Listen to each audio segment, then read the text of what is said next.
60 రోజుల్లో మీతో ఇంగ్లీష్ అద్భుతంగా మాట్లాడిస్తాం. వెంటనే కాల్ చేసి జాయిన్ అవ్వండి. హలో నమస్తే, వెల్కమ్ టు సుమన్ టీవీ. ప్రస్తుతం మనతో పాటు సైకాలజిస్ట్ అండ్ మోటివేషనల్ స్పీకర్ అయిన విజయ్ జక్కూజే గారు ఉన్నారు. వీరితో ఈ రోజు కొన్ని విషయాల్ని మనం డిస్కస్ చేద్దాం. హలో అండి, నమస్తే. సో కిడ్స్ గురించి మాట్లాడుతున్నప్పుడు చాలా మందికి మెమరీ ల్యాక్ ఉంటారు. అంటే ఎంత చదువుతారు, చదవరని కాదు, చదువుతారు, టైం ఇస్తారు, హార్డ్ వర్క్ చేస్తారు, బట్ గుర్తుపెట్టలేకపోతూ ఉంటారు అనమాట. సో ఇలాంటి వాళ్ళకి మెమరీ బాగా ఉండాలి అంటే మీరు ఎలాంటి టెక్నిక్స్ చెప్తారు? కొన్ని టెక్నిక్స్ చెప్తాను ఇప్పుడు నేను ఒకటి రెండు చెప్తాను. చాలా మంది పిల్లలు ఏంటంటే కంటిన్యూస్ చదువుతూనే ఉంటారు, గ్యాప్ లేకుండా 6 అవర్స్ 7 అవర్స్ ఇట్లా కూర్చుని చదువుతూనే ఉంటారు. ప్రొమోడోరా టెక్నిక్స్ అని ఉంటాయి మనకి. సో ఎవ్రీ 30 minutes కి 5 minutes బ్రేక్ ఇవ్వాలనేది ఒక రూల్ అన్నట్టు. సైకలాజికల్ గా ఎన్ని బ్రెయిన్ సెట్ అయినా కూడా అంతకన్నా ఎక్కువ మీ ఇన్ఫర్మేషన్ స్టోర్ చేసుకోలేదు. ఎందుకంటే మనకి 2 brains ఉంటాయి కదా, conscious and sub conscious. So sub conscious mind లోకి వెళ్ళిందంటే అది ప్రింట్ అయిపోతుంది అక్కడ. ఫర్ ఎగ్జాంపుల్ సింపుల్ చెప్పాలంటే, మీరు ఒక డ్రైవింగ్ చేస్తున్నారు, కార్ నేర్చుకునేటప్పుడు మనకి ఎంత టెన్షన్ ఉంటుంది, బ్రేక్ ఎప్పుడు వేస్తున్నాం, ఎదురుగా ఏమైనా వస్తుందా, మనకి ట్రాఫిక్ సిగ్నల్ వస్తుందంటే మళ్ళీ అది మూవ్ అవుతుందా లేదా అని ఇలాంటి టెన్షన్స్ ఉంటాయి.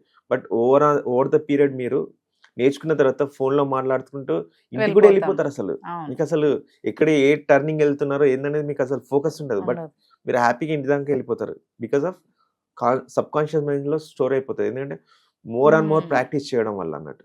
సో ఇది ఎందుకంటే మనకి ఎప్పుడైతే ప్రాక్టీస్ ఎక్కువ ఉంటుందో, సో ప్రొమోడోర్ మిస్టేక్ కూడా టెక్నిక్ కూడా అందే అన్నట్టు. ఒక 30 minutes చేసింది ఏంటంటే ఒక 5 minutes బ్రేక్ ఇచ్చి దెన్ కంటిన్యూ అదర్ అన్నట్టు. సో అలా కాకుండా ఒక 2 hours 3 hours తీసుకున్నాను అనుకో, ఫస్ట్ ఏదైతే ప్రిపేర్ అయిందో అది స్లోగా ఓవర్ ల్యాపింగ్ అయిపోయి వెళ్ళిపోతూనే ఉంటుంది అన్నట్టు.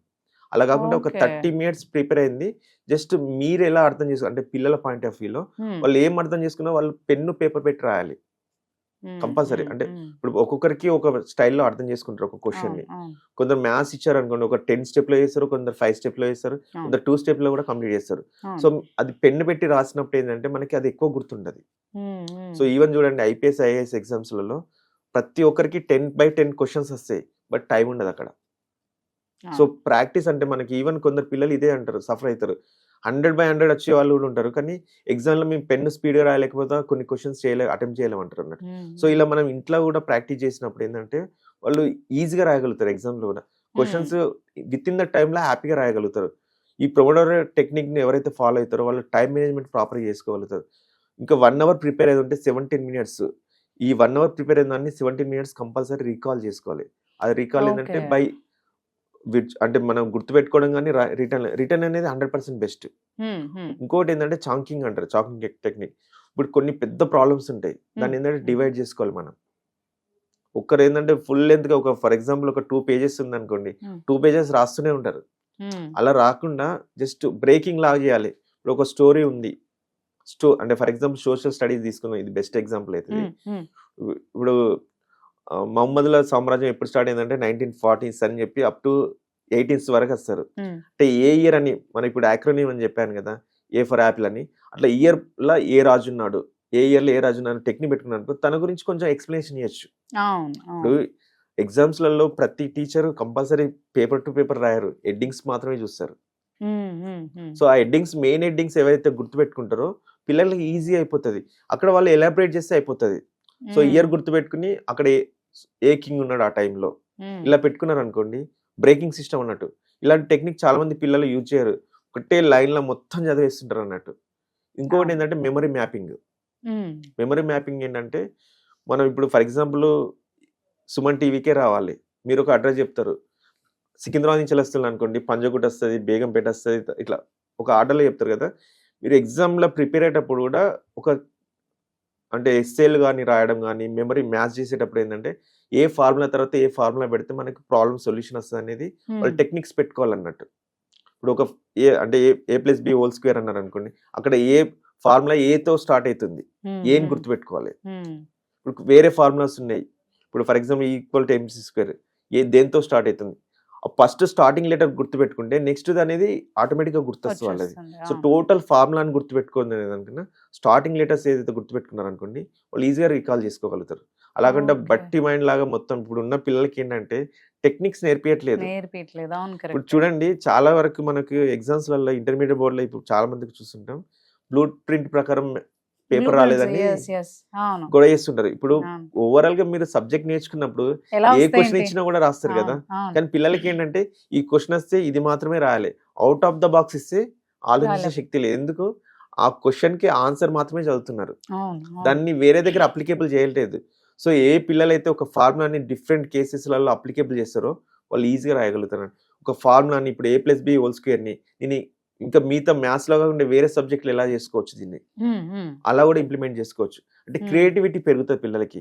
ఈ టెక్నిక్స్ Exactly. ఎవరు నేర్పరు స్కూళ్ళల్లో, ఎందుకంటే వాళ్ళకి అంత టైం ఉండదు. ఉండదు. జస్ట్ ఒక క్వశ్చన్ వచ్చిందంటే దానికి ఆన్సర్ రాస్తారు, బట్టి అన్నట్టు అంతే, మక్కి అంటారు కదా. అవును, సో అదే అవును. నేర్పించేస్తారు అలా అన్నట్టు. చేస్తూ ఉంటారు. అలా కాకుండా ఇలా మ్యాపింగ్ దేని తర్వాత ఏది వస్తుంది అనేది ఇలా నేర్చుకుంటే ఏంటంటే పిల్లలకు కూడా ఈజీ మెథడ్ అయిపోతుంది. ఉమ్, ఉమ్. వాళ్ళని కూడా కంటిన్యూస్ గా స్టడీ అవర్స్ అని ఇప్పుడు కొన్ని ఇంటర్మీడియట్ కాలేజ్ చూస్తున్నాం, పెడతాం. అవును, అసలు అవును, చూస్తాం. ఈవినింగ్ 6 నుంచి నైట్ 10 వరకు చదివిపిస్తూనే ఉంటారు. అసలు అవును. ఎవరు చదువుతున్నారో ఎవరు పడుకుంటున్నారో ఎవరికి అర్థం కాదు. 3:34 కి కాలేజ్ అయిపోతుంది, బట్ స్పెషల్ క్లాసెస్ అని ఒక హాఫ్ అన్ అవర్ ఏదో బ్రేక్ Continuous గా. ఇస్తారు. 7, 8, 9 మీరు అన్నట్టు అప్పుడు వస్తారు పిల్లలు ఇంటికి. అసలు కంటిన్యూస్ గా వాళ్ళకి ఒక బ్రేక్ లేదు, ఒక ఫిజికల్ ఎక్సర్సైజ్ లేదు, ఏమీ లేదు అసలు వాళ్ళకి. ఉమ్, కంటిన్యూటీ అనేది అసలు ఈవెన్ ఎన్ని బ్రెయిన్, ఇంత ఇంటెలిజెంట్ బ్రెయిన్ కైనా కూడా ఒక గ్యాప్ అనేది కావాలి. ఇప్పుడు మన బ్రెయిన్ కూడా కంప్యూటర్ సిస్టమ్ లానే ఒక ప్రాసెసర్, yes. దాని మీద కంటిన్యూస్ మన ట్రిగ్గర్ చేసినప్పుడు ఏమవుతుంది, స్పాయిల్ అయిపోతుంది. అవును, ఈవెన్ అవును. పిల్లలు కూడా ఏంటంటే వాళ్ళు సైకిల్ గా మారిపోతారు. కొందరు చూడండి అతి చదివి అది అందులోనే లీనమైపోతారు వాళ్ళు. ఉమ్, ఉమ్, మీరు ఉమ్. ఏది అడిగినా ఆ సబ్జెక్ట్ గురించే మాట్లాడతారు, అవును. బయటికి రారు వాళ్ళు. ఎక్స్ట్రా కరికులర్ యాక్టివిటీస్ కూడా ఉండవు. ఉండయి. ఉమ్, ఇప్పుడు కొందరు స్టూడెంట్స్ ఉంటారు, అసలు టాప్ మోస్ట్ స్టూడెంట్స్ ఉంటారు, అవును. బయటికి వెళ్ళి అంటే స్ట్రీట్ నాలెడ్జ్ ఉండే వాళ్ళకి, Yes. ఎక్స్తే అంటే ఎన్ని కేజీ తేవాలని అడిగే పిల్లలు కూడా అలా, చాలా మంది అవును. ఉన్నారు. సో వాళ్ళకి బేసిక్ నీడ్స్ కూడా చెప్పాలి మనం, అంటే ఎలా చదవాలి, ఏ టెక్నిక్స్ ఏ సబ్జెక్ట్ లో ఎలా యూజ్ చేసుకోవాలి, ఇంప్లిమెంట్ చేయాలని నేర్చుకుంటే ఈజీగా గుర్తుండిపోతాయి. గుర్తుంటారు. సింపుల్ టెక్నిక్ పిల్లలకు గుర్తుండాలంటే యాక్రోనిమ్ పద్ధతిలో నేర్పియాలి. ఓకే. ఇప్పుడు విబ్జిఆర్ అన్నది, ఇప్పుడు ఎవరైనా రెయిన్బో కాల్స్ చెప్పమంటే డైరెక్ట్ చెప్పగలుగుతారా? అదే విబ్జిఆర్ అంటే ఈజీగా చెప్పగలుగుతారు. ఎగ్జాక్ట్లీ, అవును. సో ఇలాంటి ప్రతి ఒక్క సబ్జెక్ట్ లో ఇలా ఇంప్లిమెంట్ చేయొచ్చు మనం. ఉమ్, టీచర్స్ వాళ్ళకి ఏ సబ్జెక్ట్ లో ఏ క్వశ్చన్ ఎలా గుర్తుపెట్టుకోవాలి, స్టార్టింగ్ వర్డ్. ఇప్పుడు ఫర్ ఎగ్జాంపుల్ ఒక స్టోరీ ఉంది, ఇంగ్లీష్ లో మనకి స్టోరీస్ వస్తాయి, ఉమ్, స్టోరీ మెథడ్ లో చెప్పాలి. అందులో ఉన్న క్యారెక్టర్స్ ఎవరు ఫస్ట్, ఉమ్, వాళ్ళ ఉమ్. పేర్లు గుర్తుపెట్టుకోవాలి ఫస్ట్.